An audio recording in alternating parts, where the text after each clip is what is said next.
बाहेरच्या लोकांना मुंबईचे प्रश्न कळत नाहीत. मुंबईत जन्मल्याशिवाय मुंबईकरांसंदर्भात कळणार नाही असं विधान राज ठाकरे यांनी संयुक्त मुलाखतीमध्ये केलेलं आहे. मुंबईकरांना काय हवंय हे बाहेरच्यांना कळणार नसल्याचंही राज ठाकरेंनी नमूद केलेलं आहे. संयुक्त मुलाखत राज ठाकरे आणि उद्धव ठाकरे यांची प्रसारित झाली आणि यावेळी त्यांनी मुंबईत जन्मल्याशिवाय मुंबईकरांसंदर्भात कळणार नाही असं म्हटलंय. मुंबईमध्ये मुंबईकरांना काय पाहिजे हे मला असं वाटतं मुंबईत तुम्हाला तिथे जन्माला आल्याशिवाय कळणार नाही. बाहेर येऊन ज्यावेळेला तुम्ही ती एखादी गोष्ट बघता, शहर बघता किंवा एखादा देश बघता ना, तुम्हाला समजणारच नाही तिथले प्रश्न काय ते.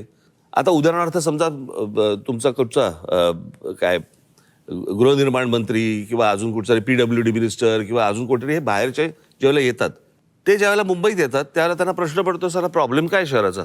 रस्ते आहेत, हॉस्पिटल आहेत, दिवे आहेत, शाळा आहेत, कॉलेजेस आहेत, पाणी आहे 24 तास. इथले प्रॉब्लेम काय आहेत? कारण तो कंपॅरिझन करतोय त्याच्या रस्त्यांशी, त्याच्याकडच्या लोड शेडिंगशी, त्याच्याकडच्या सगळ्या गोष्टींशी. त्याच्यामुळे हे सगळे प्रॉब्लेम होतात. तुमची मानसिकता कशी आहे?